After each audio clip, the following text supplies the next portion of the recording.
Assalamualaikum warahmatullahi wabarakatuh. Para penikmat BPS TV, pada kesempatan kali ini kita akan membahas tentang sejarah dan biografi Pangeran Diponegoro, pemimpin perang di Pulau Jawa. Pangeran Diponegoro dikenal sebagai pahlawan nasional, pemimpin perang Jawa yang berlangsung selama 5 tahun. Perang ini dilakukan untuk melawan Belanda. Pangeran Diponegoro adalah pahlawan nasional yang memperjuangkan kemerdekaan Indonesia. Beliau lahir pada tanggal 11 November 1785 di Yogyakarta dengan nama asli Raden Mas Ontowiryo, putra dari Sri Sultan Hamengkubuwono III, menjadi salah satu pahlawan yang cukup dikenal sebagai pemimpin perang Diponegoro. Pangeran Diponegoro memimpin perang untuk mendapatkan keadilan dari sikap penjajah Belanda yang melakukan penindasan kala itu. Belanda menyewakan tanah kepada petani pribumi secara semena-mena, sedangkan kepada penguasa swasta, sewa diberikan tanpa batasan agar bisa dijadikan lahan perkebunan. Biografi Pangeran Diponegoro mengutip dari buku Sejarah Indonesia yang disusun N.R. Sontowi. Pangeran Diponegoro dikenal karena Perang Jawa. Perang ini terjadi selama 5 tahun, dari 1825 sampai 1830 di Pulau Jawa. Perang tersebut menewaskan banyak orang ketika pimpinan Jenderal Hendrik Marcus de Kock dari Belanda berusaha mengalahkan penduduk. Sekitar 200.000 orang tewas dalam pertempuran. Dengan pihak Belanda, penduduk yang meninggal sekitar 200.000 orang, sedangkan pihak Belanda kehilangan 8.000 tentara dan 7.000 serdadu pribumi. Pangeran Diponegoro meninggal pada 8 Januari 1855 di Makassar, Sulawesi Selatan. Beliau meninggal di usia 69 tahun. Mengutip kemsos.go.id, Pangeran Diponegoro mendapatkan penghargaan tertinggi yang diberikan oleh UNESCO pada 21 Juni 2013. Badak Diponegoro ditetapkan sebagai Memory of War. Perang Jawa terjadi karena pangeran tidak ingin Belanda ikut campur dalam urusan kerajaan. Mengutip dari laman kemendikbud.go.id, tahun 1821 terjadi penyalahgunaan penyewaan tanah karena warga Belanda, Inggris, Prancis, dan Jerman. Petani lokal menderita karena penyewaan lahan tersebut. Dekret yang dikeluarkan oleh Van der Capellen dikeluarkan pada 6 Mei 1823. Pada 29 Oktober 1824, Pangeran Diponegoro mengadakan pertemuan untuk membahas perlawanan dengan Belanda. Pangeran Diponegoro melakukan perlawanan dengan cara membatalkan pajak yang digunakan kepada petani di Tegalrejo, bisa membeli senjata dan makanan.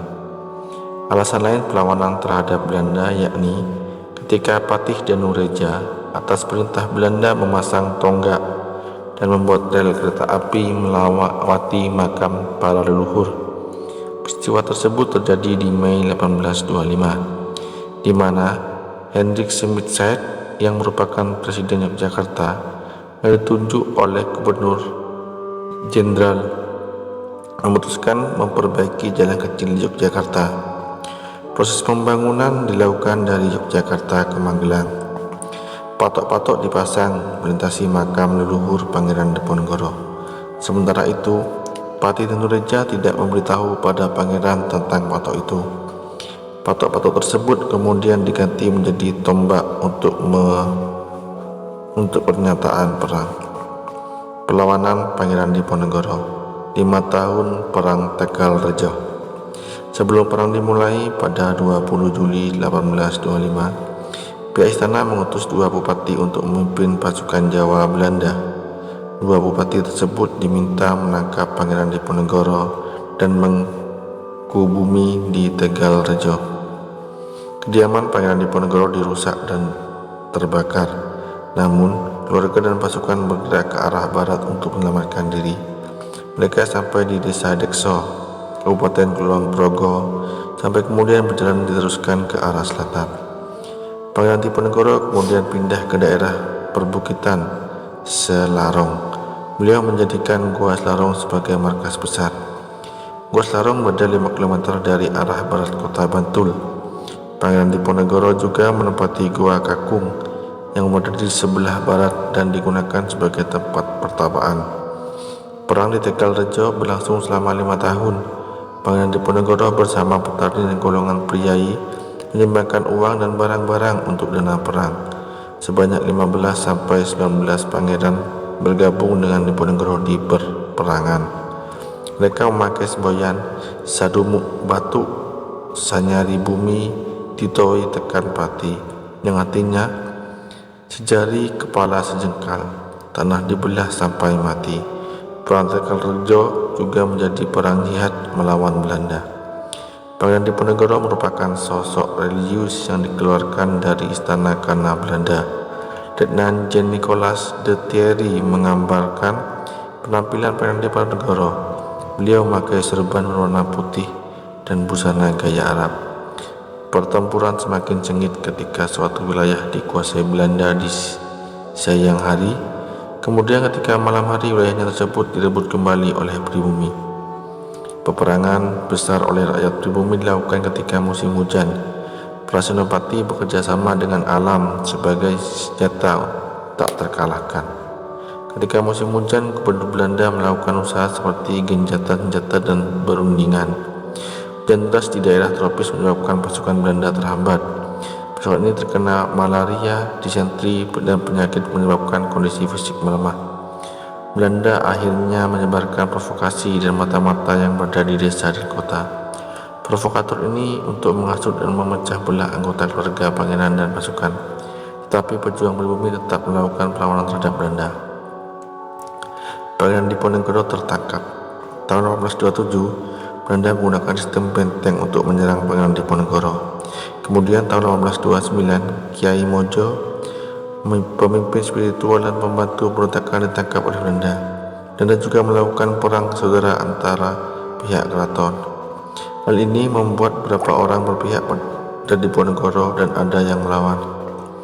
Kemudian pada 28 Maret tahun 1830, Jenderal de Kock berhasil menangkap pasukan Diponegoro di Magelang. Mereka melakukan siasat yang berunding untuk menangkap Diponegoro. Akhirnya beliau menyerahkan diri untuk ditangkap asalkan pasukannya dilepaskan. Pangeran Diponegoro ditangkap dan diasingkan di Manado, Sulawesi Utara. Sebelum diasingkan ke Manado, Diponegoro sempat disekap di penjara bawah tanah Sarduis. Kemudian beliau dipindahkan di ujung Pandang, yang meninggal dunia pada 8 Januari 1855 di Benteng Rotterdam. Mengutip dari jakartatourism.go.id, Jakarta ada nama jalan di Menteng untuk menghargai dan mengenang jasa pahlawan. Pangeran Diponegoro juga diberikan sebuah monumen yang menghiasi pelataran di Monas. Demikian tadi perlawanan dari Pangeran Diponegoro yang memimpin perang Diponegoro selama 5 tahun. Semoga cerita ini bermanfaat. Jika ada kekurangan, tolong tuliskan di kolom komentar. Jangan lupa klik subscribe dan tekan loncengnya. Terima kasih. Wassalamualaikum warahmatullahi wabarakatuh.